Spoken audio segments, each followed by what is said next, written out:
राजकीय वर्तुळातली बातमी ठाकरे बंधूंच्या युतीचा मुहूर्त अखेर ठरलाय। 18 डिसेंबरला ठाकरे बंधूंच्या युतीची घोषणा होण्याची शक्यता आहे। झी 24 तासला वरिष्ठ सूत्रांकडून माहिती कळतीये। शिवसेना उद्धव बाळासाहेब ठाकरे पक्ष आणि मनसे मनोमिलनावर शिक्कामोर्तब होणार आहे आणि महायुतीला शह देण्यासाठी ठाकरे बंधूंचा आता एल्गार पाहायला मिळणार आहे। मुंबईसह 5 महापालिकांमध्ये ठाकरेंची युती होणार आहे आणि ठाकरेंच्या युतीमुळे महापालिका निवडणुकीत एक मोठी चुरस निर्माण होणार आहे। तर ठाकरे बंधूंच्या युतीची औपचारिक घोषणा कधी असा प्रश्न उपस्थित होत असताना आता ठाकरे बंधूंच्या युतीचा मुहूर्त ठरला असल्याचं कळतंय आणि 18 डिसेंबरला म्हणजे अवघ्या 2 दिवसांमध्ये ठाकरे बंधूंच्या युतीची घोषणा होण्याची शक्यता आहे। वरिष्ठ सूत्रांनी झी 24 तासला माहिती दिली आहे। सीमा आठे आमच्या प्रतिनिधी या संपूर्ण घडामोडीकडे लक्ष ठेवून थेट जाऊया सीमाकडे। सीमा, अखेर ठाकरे बंधूंच्या युतीचा मुहूर्त ठरल्याचं कळतं आहे। 18 डिसेंबरला युतीची घोषणा होईल असे संकेत मिळतात। काय नेमकी या संदर्भात आणखी सविस्तर तपशील आहेत? नक्कीच अनुपमा, मागील काही महिन्यांपासून जो प्रश्न विचारला जात होता की मुंबई महानगरपालिकेसाठी दोन्ही ठाकरे बंधू कधी राजकीयदृष्ट्या एकत्र येणार, आता त्याचं उत्तर काहीसं मिळालेलं आहे। खासदार संजय राऊत यांनी जी माहिती दिली सांगितलं की या आठवड्यामध्ये खरं तर राजकीय युतीची अधिकृतपणे घोषणा होईल असं त्यांनी जाहीर केलं। आता जी माहिती मिळत आहे 18 तारखेला ठाकरे बंधूंची अधिकृत युती झाल्याची घोषणा जी आहे ती करण्यात येणार असल्याची माहिती जी आहे ती मिळते। आपण पाहतोय की माहोल जो आहे तो मुंबईमध्ये खरं तर तयार केला जातोय। काल मुंबई महानगरपालिकेच्या सोबतच इतर ज्या 29 महानगरपालिकेच्या निवडणुका जाहीर झाल्यानंतर राजकीय पक्षांच्या कामाला वेग आलेला आहे आणि मुंबईमध्ये सध्या घडामोडी वाढल्याचं पाहायला मिळते। ठाकरे बंधू एकत्र कधी येणार, त्यांचा मुहूर्त कधी ठरणार असा एक प्रश्न विचारला जात होता, तो आता मुहूर्त ठरल्याचं कळतंय आणि 18 तारखेला त्यांची अधिकृत युती झाल्याची घोषणा जी आहे ती करण्यात येईल। संजय राऊत यांनी महत्त्वाची माहिती जी आहे दिली। त्यांनी असं म्हटलं की मुंबई असेल, नवी मुंबई असेल, ठाणे असेल, ज्या प्रमुख महानगरपालिका आहेत त्या महानगरपालिकांमध्ये दोन्ही ठाकरे बंधू एकत्र येतील, म्हणजे आम्ही कुठेतरी एकत्रितच या निवडणुकीला सामोरे जाणार आहोत या संदर्भात संजय राऊत यांनी सांगितलेलं आहे। युती करत असताना ती युतीची घोषणा कशा प्रकारे करायची याची सुद्धा आम्ही सध्या प्लॅनिंग करतोय। म्हणजेच युतीची घोषणा ज्यावेळेस करण्यात येईल त्यावेळी मुंबईमध्ये एक शक्ती प्रदर्शन अर्थात दोन्ही ठाकरे बंधूंकडनं करण्यात येईल। दोन्ही पक्षाचे कार्यकर्ते त्या ठिकाणी येईल आणि एक मोठ्या मंचावरून दोन्ही ठाकरे बंधूंच्या युतीची घोषणा जी आहे ती करण्यात येईल, जेणेकरून दोन्ही ठाकरे बंधू एकत्र आलेत आणि मराठी माणसांसाठी एकत्र आलोय हा काहीसा जो संदेश आहे तो पुन्हा एकदा जास्तीत जास्त लोकांपर्यंत पोहोचवण्याचा आपण आणखी चर्चा करूया। सध्या रविकिरण देशमुख सर आपल्या बरोबर आहेत, राजकीय विश्लेषक, आणि जाणून घेऊया ठाकरे बंधूंच्या युतीचं नेमकं महत्त्व काय ते। रविकिरण सर, खरं तर ठाकरे बंधूंच्या युतीची औपचारिक घोषणा अजूनही झालेली नाहीये, कालच निवडणुकांची घोषणा झालेली आहे। आता 2 दिवसामध्ये होईल आणि त्यात झी 24 तासला वरिष्ठ सूत्रांकडून माहिती कळतीये ती म्हणजे 18 डिसेंबरचा हा मुहूर्त ठरलेला असल्याचं कळतं आहे। त्यामुळे ठाकरे बंधूंच्या युतीची संपूर्ण महाराष्ट्र राजकीय वर्तुळात सुद्धा एक प्रकारे उत्सुकता आहे। 18 डिसेंबरचा मुहूर्त ठरलाय, काय आपल्याकडे या संदर्भातल्या आणखी तपशील आहे? कालचा जो निवडणूक कार्यक्रम जाहीर झाला त्याच्यामध्ये अवघे 8 दिवस मिळालेले आहेत राजकीय पक्षांना आघाड्या युत्या जाहीर करण्यासाठी, उमेदवार ठरवण्यासाठी। तर या 8 दिवसामध्ये अशा घडामोडी अपेक्षितच आहेत आणि त्यांना घाई करावी लागणार आहे सगळ्यांनाच की आता आपण कुठे कसं लढायचं। बहुधा त्यांची तयारी झाली असावी असं म्हणायला हरकत नाही, कारण ठाकरे बंधूंमध्ये सुद्धा आतापर्यंत 3 ते 4 वेळा बैठका झालेल्या आहेत आणि आपण त्याच्या बातम्याही दिलेल्या आहेत। आता 18 तारखेला ते औपचारिकरित्या घोषणा करतील, परंतु आता ही युती मुंबईच्या पलीकडे नेण्याचा त्यांचा मानस दिसतो, कारण महायुती खूप ताकदीने लढणार आहे। हे तर दिसायला लागलेलं आहे। एकनाथ शिंदे असतील, देवेंद्र फडणवीस असतील, यांनी काय काय घोषणा केल्यात अलीकडच्या काळात, त्या सर्व घोषणांचा रोख हा महानगरपालिकांमध्ये चांगल्या पद्धतीने त्यांचा परफॉर्मन्स राहावा असाच दिसून येतोय। त्यामुळं विरोधी पक्षामध्ये आता अपरिहार्यता आहे की त्यांना ताबडतोब निर्णय घेणं भाग आहे, नाही तर ते खूप मागं पडतील। म्हणूनच ठाकरे बंधू 18 तारखेला युती जाहीर करू शकतात। शिवाय ते मुंबईच्या पुढे म्हणजे ठाणे, कल्याण डोंबिवली, नाशिक, पुणे अशा ठिकाणी, छत्रपती संभाजीनगर अशा ठिकाणी जे युती जाहीर करतात का, तशी केल्यास ती युती फार मोठ्या प्रमाणावर म्हणजे व्यापक स्वरूप तिचं जाहीर होईल। मग महाविकास आघाडीचं काय होणार? महाविकास आघाडीमध्ये काँग्रेसला काही त्याबद्दल वेगळी मतं आहेत, हे पाहणं औत्सुक्याचं ठरणार आहे। अगदी रविकिरण सर, सगळ्यात महत्त्वाचं खरं तर युतीची औपचारिक घोषणा व्हायला बराच वेळ लागला. त्याच्यामध्ये बराच वेळ सुद्धा गेला, 2 ते 3 महिने जवळपास गेले. दोघे बंधू एकत्रित येण्याच्या अनेक घटना, अनेक खरं तर असे कार्यक्रम झाले. मात्र ही युती आज आता 18 तारखेला जाहीर होईल. जागा वाटपासंदर्भात काही संघर्ष निर्माण होईल का? त्या संदर्भात काही अशी चिन्ह दिसतात का? नाही, युती म्हणजे एकत्र येण्याची चर्चा गेले काही महिने सुरू असतानाच अशा गोष्टी समोर येतात. कारण राजकारणामधली मंडळी फार मुरलेली असतात.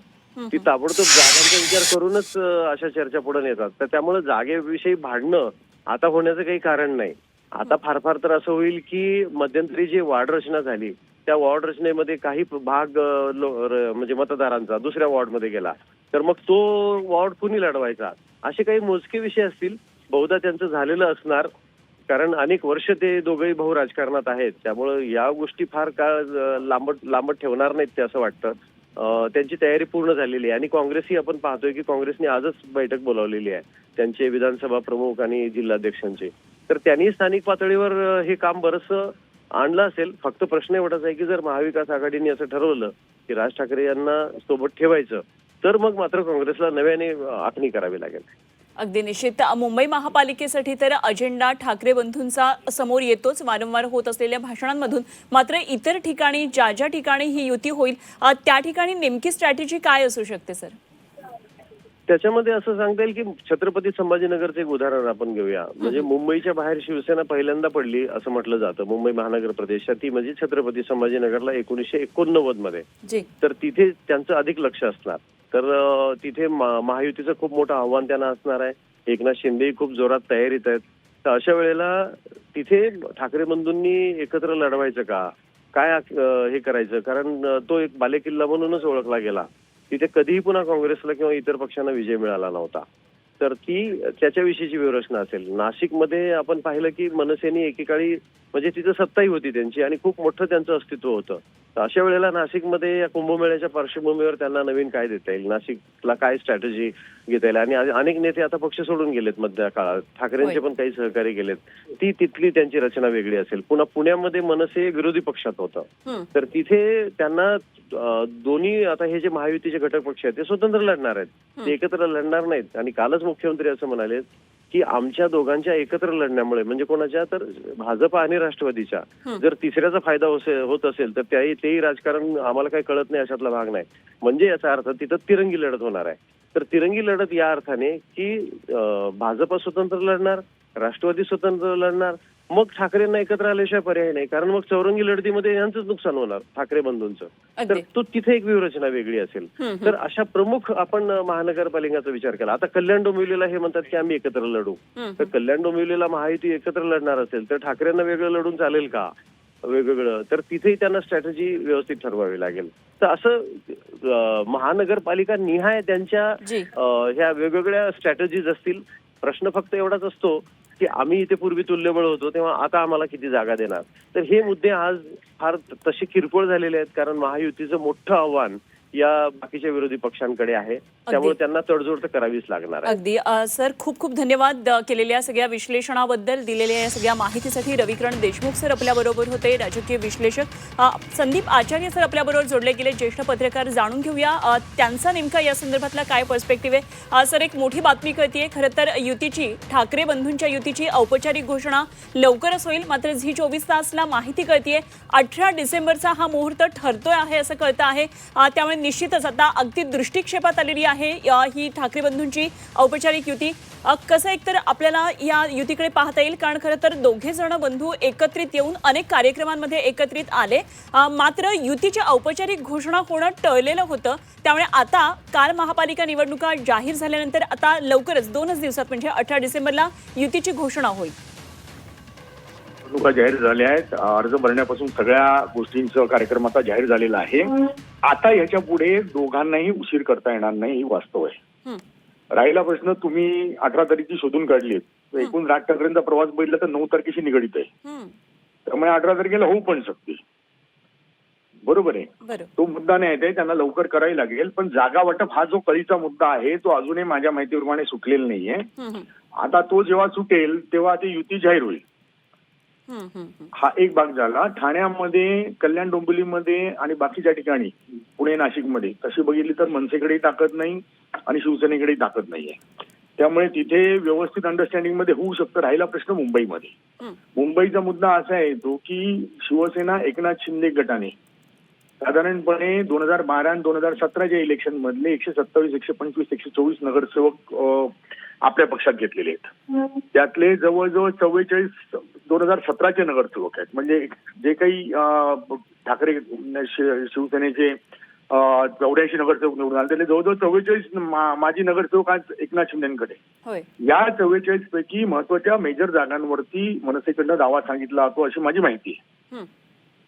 म्हणजे मनसेची भूमिका अशी होती, आम्हाला शिवडीत 2 पाहिजेत, माहीममध्ये 2 पाहिजेत, वरळीत 2 पाहिजेत, विक्रोळीत 2 पाहिजेत, भांडूपमध्ये 2 पाहिजेत, मागाठाण्यात 2 पाहिजेत.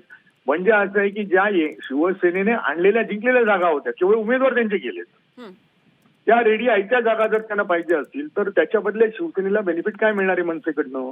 मनसेची एकही जागा नव्हती, मनसेकडे मतही नव्हती.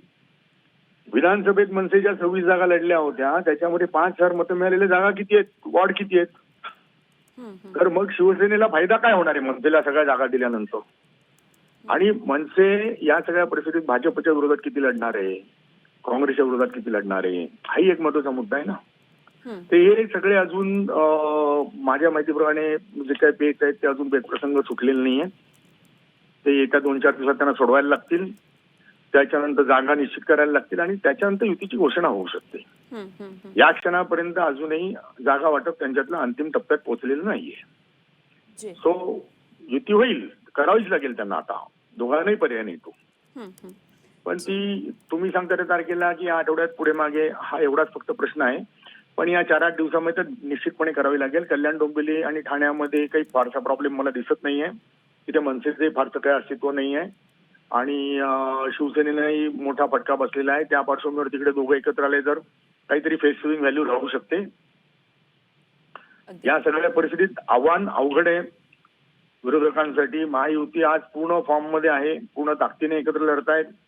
ठाण्यामध्ये आणि कल्याण डोंबिवलीमध्ये पण युती होणार आहे. या सगळ्या पार्श्वभूमीची ऍडव्हान्टेज त्यांना मुंबईतही एकनाथ शिंदेना मिळण्याची शक्यता नाकारता येत नाहीये. आणि या सगळ्यामध्ये जर आता शिवसेना आणि मनसे यांनी जर नीट युती केली नाही तातडीने तर त्या दोघांसाठी तो फटका बसणार आहे. मराठी माणसाला गृहीत धरून नाही चालू शकणार आहे आता, असा तो मुद्दा आहे. ठीक. संदीप आचार्य सर, खूप खूप धन्यवाद आपण केलेल्या सगळ्या विश्लेषणासाठी आणि दिलेल्या या सगळ्या माहितीसाठी. संदीप आचार्य आपल्याबरोबर होते, ज्येष्ठ पत्रकार. आणि आता आपण जाणार आहोत पुढच्या आणखी एका ज्येष्ठ पत्रकारांकडे. राजेश कोचरेकर सर आपल्याबरोबर जोडले गेलेत. कोचरेकर सर, खूप मोठी बातमी ती म्हणजे आता जरी काल महापालिका निवडणुका जाहीर झालेल्या असल्या तरी अजूनही औपचारिक घोषणा ठाकरे बंधूंच्या युतीची झालेली नव्हती आणि आता मात्र 18 डिसेंबरला ही युतीची घोषणा होईल अशी माहिती झी24 तासला वरिष्ठ सूत्रांकडून कळती आहे. त्यामुळे अगदी 2च दिवसामध्ये युतीची औपचारिक घोषणा होईल. बरीच मोठी आव्हानं घेऊन ठाकरे बंधू या निवडणुकीला आता सामोरे जाणार आहेत. जवळपास 5 महापालिकांमध्ये दोघांची एकत्रित युती दिसेल अशा प्रकारची एक शक्यता आत्ताच संजय राऊत यांनी वर्तवलेली होती. एकतर ठाकरे घराण्याचा राजकीय वारसा पुढे नेत असताना पक्ष बांधणीचं एक मोठं आव्हान आहे आणि महायुती त्यातही भाजपसारख्या एका मोठ्या पक्षाचा सामना करायचा आहे, असं दुहेरी आव्हान घेऊन पुढे जायचंय. कशा प्रकारे ही सगळी स्ट्रॅटेजी आता ठाकरे बंधूंची असू शकते?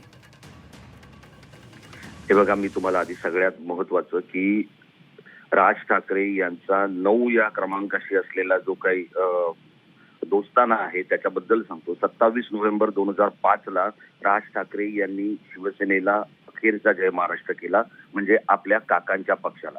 आणि तिथून बाहेर पडल्यानंतर ही शिवाजी पार्कमध्ये जी प्रेस कॉन्फरन्स झाली होती त्यातून त्यांनी सगळ्या पदांचा आपला राजीनामा दिला होता. ती तारीख होती 27 नोव्हेंबर. 27 नोव्हेंबर 2025ला उद्धव ठाकरे हे राज ठाकरे यांच्या निवासस्थानी पोहोचले होते यंदाच्या वर्षी आणि त्यावेळेला त्यांनी सर्वाधिक वेळ गेल्या 21 वर्षातला हा राज ठाकरे यांच्या बरोबर व्यतीत केला होता, तो त्यांच्या बरोबर घालवला होता. या 2 दिवसांचा जर आपण एक विचार केला तर या 27ची जी बेरीज होते ती 9 होते. आता जे कोणी वरिष्ठ सूत्र आहेत किंवा जे कोणी आहेत त्यांनी जर ती सूत्रांचं गणित मांडलं असेल तर मग ती 18 डिसेंबर ही तारीख ठीक आहे. पण माझ्याकडे 18 डिसेंबर या संदर्भातली काही माहिती नाही. परंतु या येत्या काही दिवसांमध्ये शिवसेना उद्धव बाळासाहेब ठाकरे आणि राज ठाकरे यांचा मनसे यांना आपली युती जाहीर करावी लागेल. कारण ज्या ज्या वेळेला राज ठाकरे यांचं अपरिमित नुकसान झालेलं आहे, राजकीय नुकसान, ते त्यांच्या उशिरा उठण्यामुळे किंवा उशिरा जागा होण्यामुळे किंवा उशिरा कामाला लागण्यामुळे झालेलं आहे, याची आता त्यांना एव्हाना कल्पना आलेली आहे. पण त्यांचे भाऊ उद्धव ठाकरे हे मात्र कोणत्याही गोष्टीची सुरुवात वेळेआधी करतात. भले ती संपूर्ण वेळ स्वतःची त्या कामासाठी देत नसले तरी ते आपल्या सहकाऱ्यांना वेळेवर कामाला लावतात. हा त्यातला एक महत्वाचा मुद्दा आहे. आणि त्यामुळे राज ठाकरे यांच्या बरोबर जाताना आपण कोणत्या जागा मिळवायच्या, त्या जागांच्या संदर्भात काय होणार आहे याचा त्यांचा जवळपास 40% अभ्यास पूर्ण झालेला आहे. आणि त्यानुसार ज्या काही जागांचं वाटप केलं जाणार आहे किंवा ज्या कोणत्या जागा या मनसेला द्याव्यात किंवा त्यांनी त्या मागितल्यानंतर आपली जवळची भूमिका काय असावी याबद्दल उद्धव ठाकरे यांचा अभ्यास बराचसा पूर्ण झालाय राज ठाकरे यांच्या तुलनेमध्ये किंवा राज ठाकरे यांच्या मनसेच्या तुलनेमध्ये. त्यामुळे येत्या काही दिवसांमध्ये ही युती त्यांना जाहीर करणं भाग आहे. याचं कारण असं आहे, आता ज्या वेळेला निवडणुका घोषित झाल्या आहेत त्यावेळेला फक्त 30 दिवसांचा कालावधी आपल्या हाती राहिलेला आहे. आणि हे सगळं करून ज्या वेळेला प्रत्यक्षात निवडणुकीच्या प्रचाराला सुरुवात होईल तेव्हा फक्त 15 दिवस शिल्लक राहणार आहेत. त्यामुळे या तारखेबद्दल आपलं काहीतरी मतमतांतर असू शकतं, पण येत्या 3 ते 4 दिवसामध्ये या संदर्भातली घोषणा त्यांना करणं अपरिहार्य आहे. आणि त्यातून ही 18 तारीख पुढे आली असावी. मी पुन्हा एकदा सांगतो, या तारखेबद्दल मी ठाम नाहीये, पण मी जी काही आपली सूत्र आहेत, तुमची सूत्र जी 24 तासची सूत्र, त्यांचा सन्मान करतो. आणि त्यानुसार जर काही बोलायचं म्हटलं तर मग कोणत्या जागा, विशेषतः वरळी, शिवडी, त्याचप्रमाणे माहीम, म्हणजे नायगाव या मतदारसंघ, भांडूप, विठोळी या मतदारसंघातल्या जागांसंदर्भात मनसे आग्रही आहे. तिथे शिवसेनेला काय मतं पडलेली आहेत मागच्या वेळेला, मनसेची स्थिती काय आहे यावर ते वाटप अवलंबून आहे. अगदी ठीक आहे. राजेश कोचरेकर सर, खूप खूप धन्यवाद आपण दिलेल्या या सगळ्या सविस्तर माहितीसाठी, केलेल्या सगळ्या विश्लेषणासाठी. राजेश कोचरेकर सर आपल्याबरोबर होते. तर 18 डिसेंबरला राज ठाकरे आणि उद्धव ठाकरे या ठाकरे बंधूंच्या युतीची औपचारिक घोषणा होईल अशी माहिती वरिष्ठ सूत्रांनी झी 24 तासला दिलेली आहे. आणि लवकरच युतीची घोषणा होईल असे संकेत असताना ही तारीख, हा मुहूर्त 18 डिसेंबरचा ठरतो आहे असं कळतंय. त्यामुळे राज ठाकरे यांच्या आयुष्यात आतापर्यंत ज्या अनेक महत्त्वाच्या घडामोडी घडलेल्या आहेत त्याचा 9 तारखेशी, 9 या अंकाशी बराच मोठा संबंध असल्यामुळे ही युती 18 डिसेंबरला होईल अशा प्रकारची एक माहिती मिळते आहे. त्यामुळे निश्चितच आता सगळ्यांना प्रतीक्षा असणार आहे ती औपचारिक युतीच्या या औपचारिक घोषणेची.